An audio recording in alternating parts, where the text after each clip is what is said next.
out. 5 seconds till the enemy reaches the And they are ready as we get prepped up in the land of Dawn. Once again, can Geek Fam answer to extend the series to Game 5, or will Blacklist International end it here? Ube, classic by Blacklist International. This might take some time until we see some big plays, but we already see Renegade and Beloyski. As Renegade is just helping out Sensui in the jungle, taking a fair bit of damage as expected from a roam Arlot.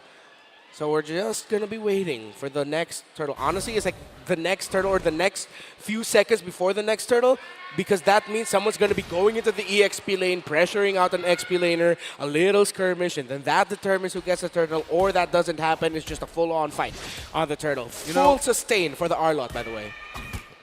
You know, seeing Renegade on this, it just goes to show his evolution as a roamer overall and how much he has grown with this team, with the rest of these players. Definitely the story to be told, but when we look at the map, Geek Fam, this is kind of where they like to be in this laning phase. Blacklist forced to take a much more passive approach due to the SDs and due to the gore. Yeah, I like the fact, too, that he plays with Quantum Charge, because it also allows a little bit of aggression, for the most part, on how you're trying to position this SS pick once again and really follow through on a lot of things. Even if it's just to catch, the members from Geek Fam and slow them down a little bit, could work in their favor. Now, once again, you're working with a lot of just AoE pressure here. For them, for against Geek Fam, and they have to kind of work around that. Now, the tools are there. We've seen them do it before, and even having, already exchanges. Beloyski, that's the thing. Ooh, the stun connects. Forced to use a flicker. Will be able to get away, but that will put Blacklist at an advantage for this first turtle. Yep, you and Edward helping each other clear lane. They want level 4s across the board. Aboy already level 4, Renegade. When he clears that minion wave, let's see if it hit 4. Who'll get this first turtle? Game number 4. Oh boy, gonna try to keep Edward away. Nile keeping close to the turtle. Beloyski looking for a little bit of an engage into the backside loop there as well. Beloyski gonna make his mark, gonna try to come in, but Nile takes it. And now sends away. Luke with the bravest fighter looking for Edward, but he's taking a face full of magic gush right now. But he finds it! Renegade goes down, and so does Sensui! Geek Fam coming out on top. Right out of the gate, again, it's Luke. He is him right now. And Geek Fam able to sniff out an opportunity. Again, the layering of abilities. When you're up against a heal comp that wants to stick together, you have a lot of displacement and crowd control. If you can time those together, you give a lot of difficulty for a lineup that Blacklist International drafted. And again, it's the same story so far in the first 3 minutes of this game compared to the previous game, wherein Geek Fam acknowledged the strength of their lineup against Blacklist's lineup. All right, not only because I'm a Gord stan here, but I'm really curious on the build path this time around for UA, right? Usually when we see Gord pop up throughout M5, we actually see some variation, some flexibility in that build that they approach the game, right? The fact that a lot of this, you're going to try to land those projectiles, get those little stuns out, of course, kind of work around that. And they're still going to be putting the pressure here once again, top side. All of this really allowing OHEB to farm up the best he can against Marky, who, as we've said throughout the series, has been quite the lane to be in, right? The duking it out against each other. Okay. Right. Ooh, good stun. Ooh, nice pull back on a Sensui there. Luke brings out the bravest fighter, able to get right through that heavy spin. Blacklist are able to disengage though, but it's 20 seconds till the turtle, and Geek Fam are going to take control of the pit. A little more back and forth in the mid side. Geek Fam showing who's boss. Getting another example of just Beloyski holding onto that final slash so well. They almost caught out Sensui, forced out the heavy spin.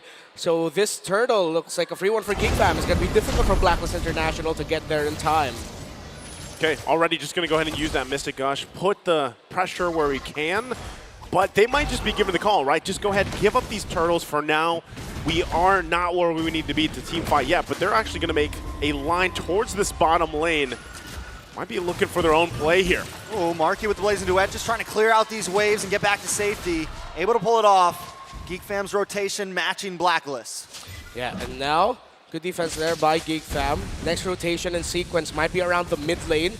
Let's see if Blacklist will actually continue the... Oh, Edward! Thumbs up. Thumbs up. Approval. That was nasty, bro. That was oh, this is nasty. Bloisky forced to use a flicker right before the fight comes with a final slash on Sensui. He is going to get pinned against the wall. Able to dash back. Oheb takes the tower, and Blacklist walk away safely. That's all part of the plan, right? They got the turret. They made it work. Not to mention, once again, Yue. He might not be getting kills right now on this Gord, but he's definitely putting pressure where he has to. Sometimes it's a flicker. Sometimes it's an ultimate. He's doing what he has to do. Again, it goes back to the idea that we posed in MPL Philippines Season 12 before, wherein we said that the Gord is sort of like a new age version of Eve. It's static, it's an ultimate that zones out, it's not a big box. But then with how US playing it, it's also playing it a little bit like a Farsa, committing the ultimate just to make sure you have an advantage in the tower dives, clearing the minion waves, zoning out. So yes, as a Gord in these scenarios, you don't just hold into your ult, you make the most out of it every time with your team. Oh, final slash. Speaking of team, Geek trying to close in on Blacklist. They're unable to get the finish. Renegade comes in the nick of time. Okay, the heal's there, but they know it's not available anymore. Geek Fam might want to still put the pressure here under the turret, but it looks like they're going to go ahead and call it off. No point even for UA to get there already. Renegade doing quite a bit of healing. Marky gets checked here as well from Edward. They'll have to go back to lane.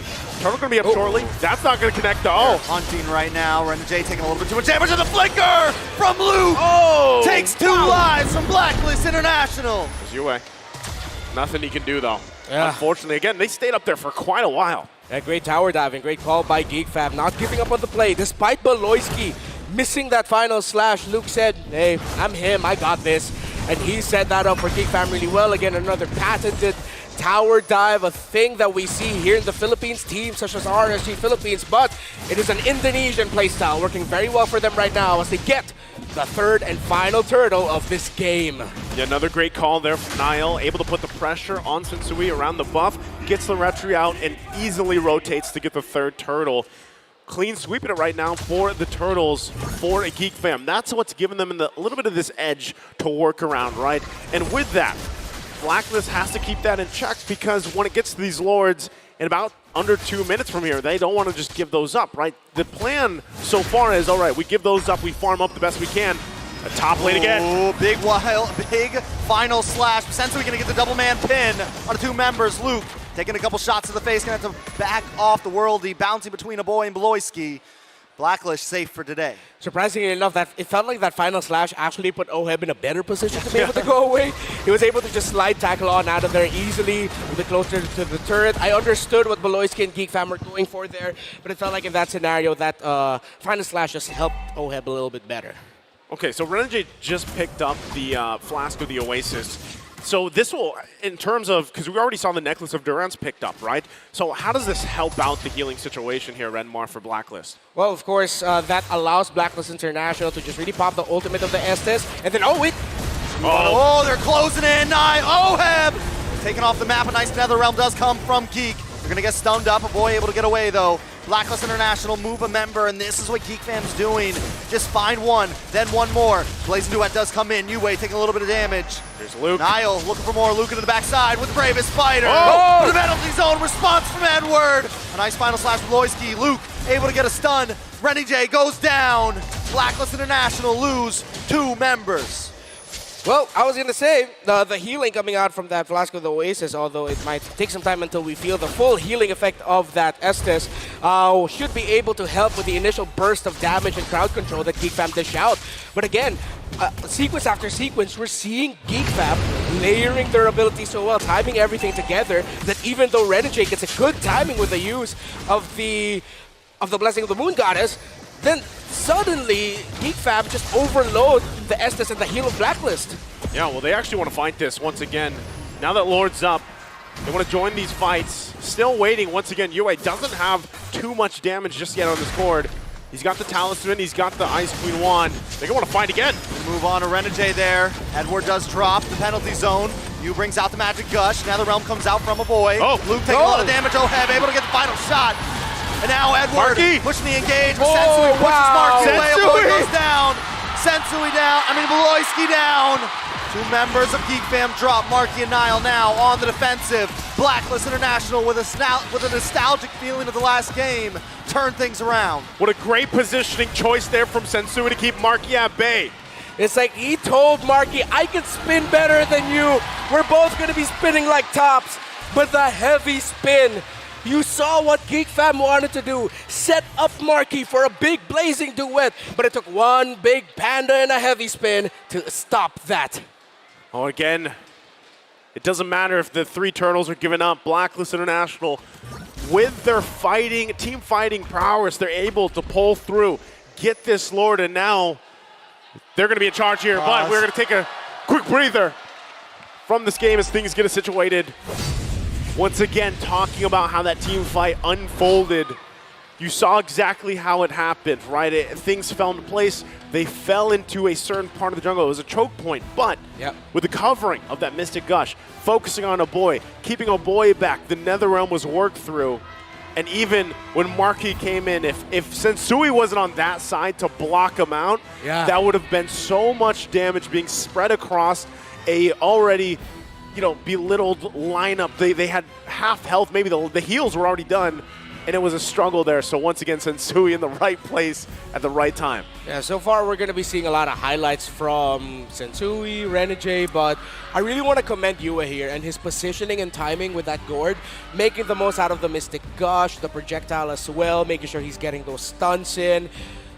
Dude, Yue right now is just absolutely shining on this gourd. And we really thought that he'd struggle here. He'd have a lot of trouble, but he's timing everything and standing in the right spots, and Blacklist are covering for him so well. And as we get a little bit further, I'm pretty sure the next item he'd go is probably the glowing wand. He's already got the Ice Queen, so next would typically be glowing. So as it gets further, that's where it starts to provide a little more damage, of course. He is a little more utility, trying to get those stuns off right now, but eventually it gets to the point where, he is pumping out, as I like to call it, the big damn. One of the important things to notice right here is Beloyski and Luke are heavily focused on the Renegade. Almost every time they engage, they're trying to single out Renegade, trying to get rid of that Estes, and then hopefully the rest of the team collapses. So that's one of the reasons why Yue has been able to just kind of sit there. He's not getting targeted that much. So what do? Do they switch it up? Do they go for Luke and try to get through the Blessing of the Moon Goddess? They're kind of in a little bit of a conundrum here. Yeah, it's not perfect standing for... Oh, wait, no, it is a perfect standing for Yue right now. Wow. So if this continues on, suddenly Geek Fam are just going to feel the problem of that gourd as we get a great look at our beautiful fans here in the South Memorial Coliseum. Sorry, I just needed to Are they the ones that shout, Yue? I think they are. Yue! I don't know if she's here in attendance today, but I think it's become a thing. It has been a thing. There we got the call. Thank you once again. We're going to be jumping into the game. Lord going down the bottom side. It's Blacklist on the play here. Once again, Niall going to go ahead and stop it there in that bottom side. Trying to clear up as fast as they can. Once again, economy-wise, it's pretty even. But right now with Blacklist International able to make their moves around the map, they're going to get some space advantage to work from. They're going to take the opposite lane, get as much as they can out of this push. One thing to note that, though, is Blacklist International still hasn't cracked into that mid lane at all. It is going to help Geek Fam in some of these rotations. Look at Beloyski, too, just hanging out on the backside. He's waiting for a moment. He's waiting for the team to say, go. Waiting for that 4-5-man final slash. Yeah, a big one there. If Yue falls down early, if that gourd falls down early in a team fight or a skirmish, it might actually be a big struggle for Blacklist International. They will have Oheb, but then that applies so much pressure onto Edward and Sensui to make the most out of their abilities to create space, to buy time. So let's see if Geek Fam can get the key target. Right now, it's Yue. Once Yue falls, it might be a little bit easier to actually take down the Bruno, to take down Oheb. Yep, you can already see it too, as we were talking about. Yue on this gourd, he's getting the items he needs now to lead up into the damage meters. Already, I believe, completing that glowing one as he did, working on the next. So depending on how he decides to build those last two items, if it's the Holy Crystal, if it's Divine Glaive even to pump out a little more damage, to put the pressure on Netherrealm alone, will be troublesome for Geek Fam, so they want to make a decisive action already early on, right? Lord, 30 seconds away or so here, so nothing too much happening. Beloyski, if he somehow, some way, gets a final slash, even if it's just Yue before the next Lord, that is a huge advantage for that Lord dance. Comes Nile, looking for the engage here. They know Ouch. Yue's over by the mid side. Could be a time to get some skills out. Lord's gonna be up in 15 seconds. Gold sitting at, I mean, an exact standstill. Never have these games been so close. Yeah. It could be up to anyone. Goes down again, similar to what happened in game number 2. One big play, one big moment. As he now go for the Lord dance, we have to watch how the middle minion waves are managed. If anyone will decide to force out or push that topside minion wave, someone on the opposing team has to answer. Nile pushes forward, finds the information where Oheb is at. That's gonna call for a quick little reset by Blacklist. Now that they actually have shown Oheb or have seen Oheb, Blacklist can clear up that lane because they're not like trying to hide or anything. So now they're just gonna settle around the Lord again. Watch the minion wave management. That's the biggest story here, topside and middle. This is one of the advantages as well, having a gourd. You can check the bushes with the projectiles, the injunctions, whichever way you want to have it. Concealed play going to come from Geek Fam. Royski making his way in, looking for the final slash. Nile on the backside, locking on Oheb. Maybe get out a blessing of the Moon Goddess. There it is. Penalty zone, the heavy spin. Nile and Luke in a little bit of trouble here, but Sensui gonna kind of push them the wrong way. Beloyski looking for the re-engage. Gets the final slash in the backside. Marky with a blazing duet. Locking on to 4 members. Gonna get knocked up. Marky forced it back off. Beloy taking a stun. A shot. A ball in the face, and he's down. Geek Fam still trying to come back up. Boy will be up in about 3 seconds. Death counter not too high. Lord still on the field. We're going back and forth. Back and forth, but right now, Blacklist International in control of this Lord. They should be able to make quick work. Beloyski and Luke waiting patiently, though. Can they get it? Yue! Taken out. Oheb finds Beloyski. Luke looking for something, but not today. You will not survive. Oheb finds a kill, and the Lord goes down. It's a 3-for-0 trade. Blacklist taking it all. It feels like a recurring nightmare for Beloyski and Marky and the rest of Geek Fam. Ube, an Estes, a mid lane they can't catch, a Filipino sniper with hella damage, and a Blacklist knocking at the door of their base, about to eliminate the miracle of Indonesia. All right, the boy brings out the nether realm. They're just trying to buy time at this point, but Edward able to take him out. Blacklist decide not to go for it because Marky and Beloyski are back up. They still have the Blacklist Lord. don't want to end it just yet. Lord coming down the top side, but enough time is bought. Geek Fam may live to see a few more waves. Geek Fam stays in it. They keep things under control. They have to get ready, though, for this defense. It's not over yet. Quick item check. Dreadnought already built up by that Baksha, the damage, Holy Crystal for that Faramis. I'd like to see a Divine Glaive rushed already onto there. It's Bloodlust Axe, actually, Radiant Armor, Dom Eyes, and the Fury Hammer for that Lapu Lapu. 5,000, close enough for a turnaround. But again, can they get to Yue? They can't reach him right now, can Geek Fam. And that gourd is the problem. Can they find the solution? Ooh, Edward uses a penalty zone, does not connect onto anybody there. He does have time to try to get another one on Marky. Will be able to melt down this Lord, and Blacklist walk away. They're happy with the 2 turrets in the base. They still hold on to that one in the bottom side for Geek Fam, but Blacklist getting in position, making their way with the next waves that will be pushing in. We could possibly see another force and interaction from Blacklist. Geek Fam, once again, everything available. They have to be ready. Immortality's also going to be online here. They're making their way downtown, walking fast as Blacklist. Boy does take a stun. Nile trying to make his way around the Beloyski! mountain. Looking for something. For the blessing of the Moon Goddess, and Luke finds a stun. Edward trying to respond, but the magic dust does come from Yue. Sensui able to get the pin onto Beloyski. The immortality pops, but the boy keeps going. Nile there as well. The boy able to find Oheb. Geek Fam coming out for the defense. But wait, Beloyski in trouble, gets another final slash. Can he dash away? He's buying time for his team though. Blacklist are hungry. 3 down, 1 down as well for Blacklist. A boy and Nile all alone against 4. Blacklist International know what's on the line here. Geek Fam as well. A few cannon minions, another wave, but it's 20 seconds until the rest of the team is there. Blacklist, International trying to get the finish. Edward able to make the pin onto a boy. Niall against 4, but another wave of minions is coming down the backside. Geek Fam does have the defense. Blacklist trying to close it out. A dynasty may continue today. Blacklist International make it forward. The stadium erupts as Blacklist International continues on for the M5, taking out Geek Fam. The clock strikes midnight on the Cinderella story of Geek Fam. A tale as old as time. Another code broken. Blacklist remains standing.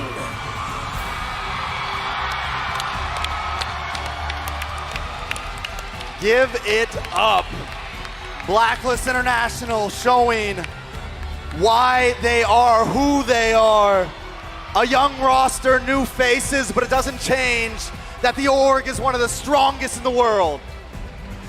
And of course, it's important there, the sportsmanship between the two teams, well fought from Geek Fam. An amazing performance nonetheless, but at this point, someone has to go home. Let's go ahead, throw it over to our hosts on stage with our teams.